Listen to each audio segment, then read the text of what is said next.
Hai Kisit, senang sekali bisa bertemu lagi hari ini.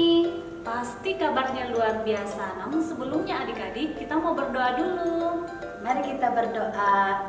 Terima kasih Tuhan Yesus, kami bersyukur kami bisa dapat bertemu kembali di ibadah online. Tuhan Yesus, kami mau beribadah. Tuhan Yesus berkati kami dari awal sampai akhir. Terima kasih Tuhan Yesus. Ini doa kami dalam nama Tuhan Yesus. Haleluya. Amin. Ayo adik-adik, kita berdiri dulu dan kita akan memuji Tuhan bersama-sama.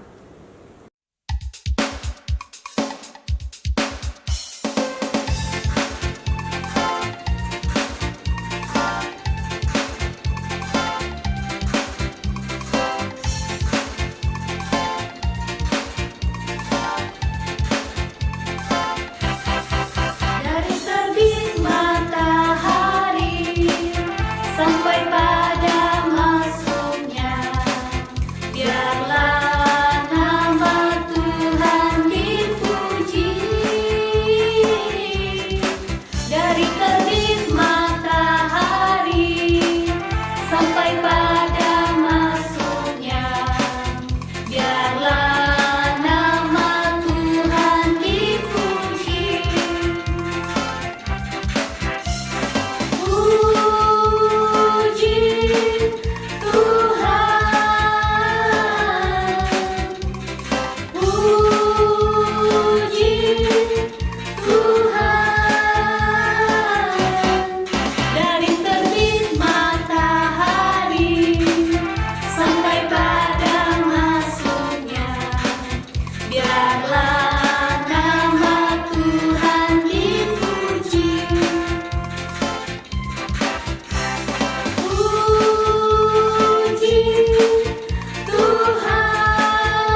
minggu lalu kita belajar tentang kisah Yakub.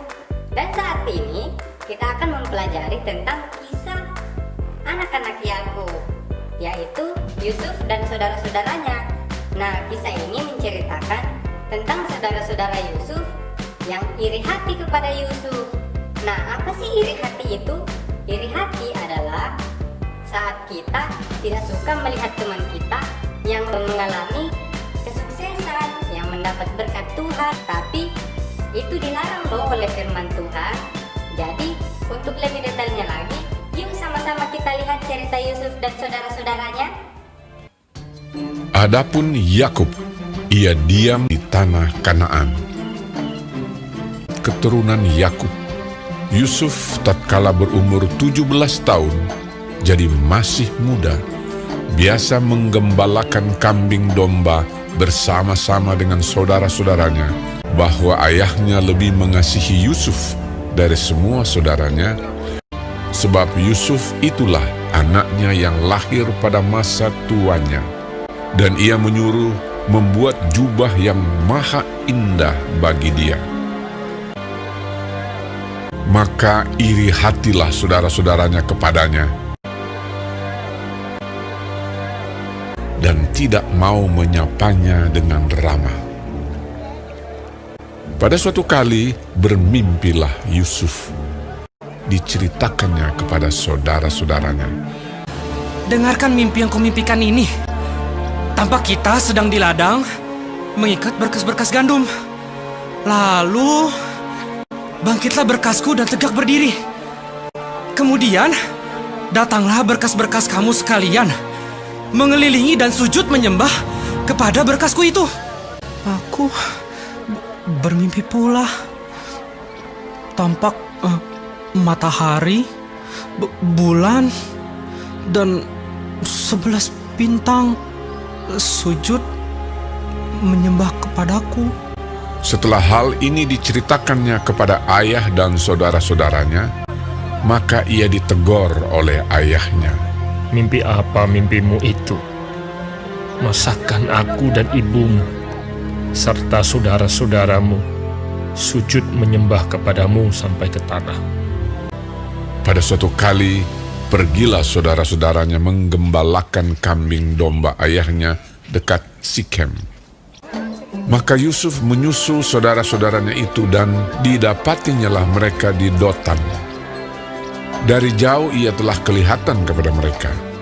Tetapi sebelum ia dekat pada mereka, mereka telah bermufakat mencari daya upaya untuk membunuhnya.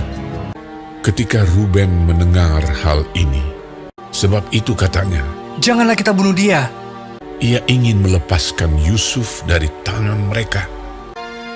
Baru saja Yusuf sampai kepada saudara-saudaranya, mereka pun menanggalkan jubah Yusuf, jubah maha indah yang dipakainya itu. Dan mereka membawa dia dan melemparkan dia ke dalam sumur. Sumur itu kosong, tidak berair. Yusuf diangkat ke atas dari dalam sumur itu, kemudian dijual kepada orang Ismail itu dengan harga 20 shikal perak. Lalu Yusuf dibawa mereka ke Mesir. Ketika Ruben kembali ke sumur itu, maksudnya hendak melepaskan Yusuf dari tangan mereka dan membawanya kembali kepada ayahnya. Ternyata Yusuf tidak ada lagi di dalamnya. Lalu dikoyakkannyalah lah bajunya, katanya, Anak itu tidak ada lagi. Kemanakah aku ini? Kemudian mereka mengambil jubah Yusuf dan menyembelih seekor kambing, lalu mencelupkan jubah itu ke dalam darahnya. Jubah maha indah itu mereka suruh antarkan kepada ayah mereka. Ketika Yakub memeriksa jubah itu, ia berkata, Ini jubah anakku. Binatang buas telah memakannya. Demikianlah Yusuf ditangisi oleh ayahnya. Dan berkabunglah ia berhari-hari lamanya. Adapun Yusuf, ia dijual oleh orang Midian itu ke Mesir, kepada Potifar, seorang pegawai istana Fir'aun, kepala pengawal raja.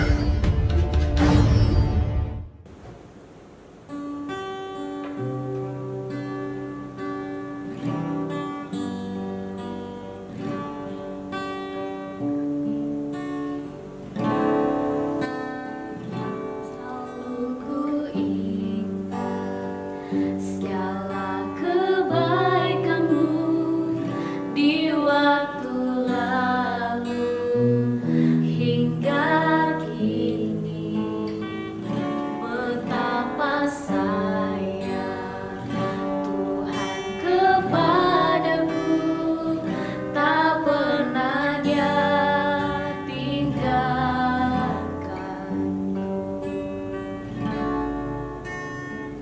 Selalu ku ingat segala kebaikanmu di waktu lalu hingga kini, betapa sayang Tuhan kepadaku, tak pernah Dia tinggalkan. Ku selalu bersyukur kepadamu, besar setiamu di sepanjang hidupku. Segala yang ku perlu telah Kau sediakan. Sungguh besarlah kasih setiamu.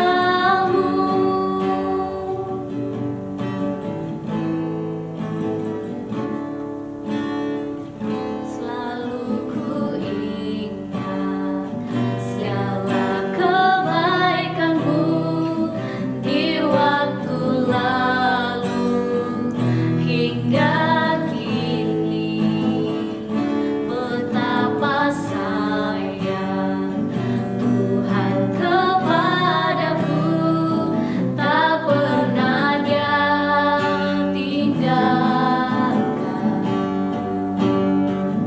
Ku selalu bersyukur kepadamu, besar setiamu di sepanjang hidupku.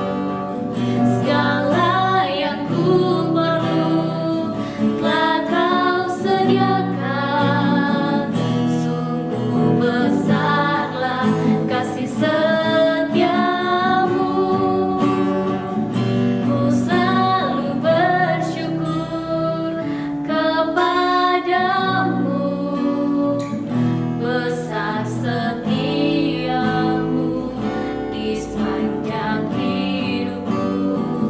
Segala yang ku perlu telah Kau sediakan. Sungguh besarlah kasih setiamu. Sungguh besarlah kasih setiamu.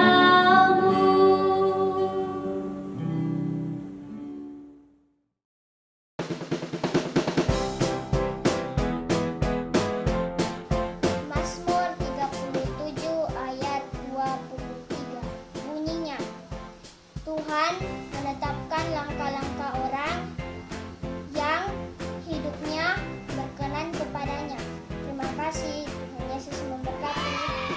Hai teman-teman, saya mau menghafal Mazmur 37 ayat 23. Tuhan menetapkan langkah-langkah orang yang hidupnya berkenan kepadanya. Mazmur 37 ayat 23 bunyinya, Tuhan menetapkan langkah-langkah orang yang hidupnya berkenan kepadanya. Amin. Tuhan Yesus memberkati. Dadah. Mazmur 37 ayat 23 bunyinya, Tuhan menetapkan langkah-langkah orang yang hidupnya berkenan kepadanya. God bless you.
ayat 23.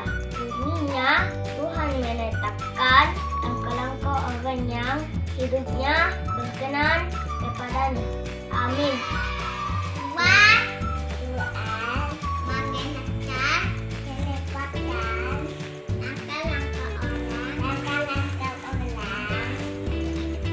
yang hidupnya dengan kepadanya. Dan kepadanya. Tuhan sedang langkah-langkah orang yang hidupnya dengan kepadanya. Renungan kami. Mazmur 37 ayat 23. Demikian firman Tuhan.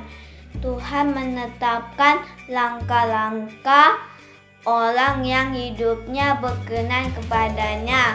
Amin. Terima kasih, Tuhan Yesus memberkati. Halo teman-teman, saya ingin menghafal firman Tuhan. Terdapat dari Mazmur 37 ayat 23. Tuhan menetapkan langkah-langkah orang yang hidupnya berkenan kepadanya. Dadah.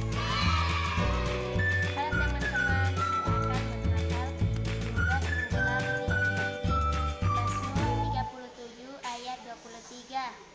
Tuhan menetapkan langkah-langkah orang yang hidup berkenan kepadanya. Tuhan Yesus memberkati. Dadah. Halo teman-teman, saya ingin menghafalkan ayat minggu lalu.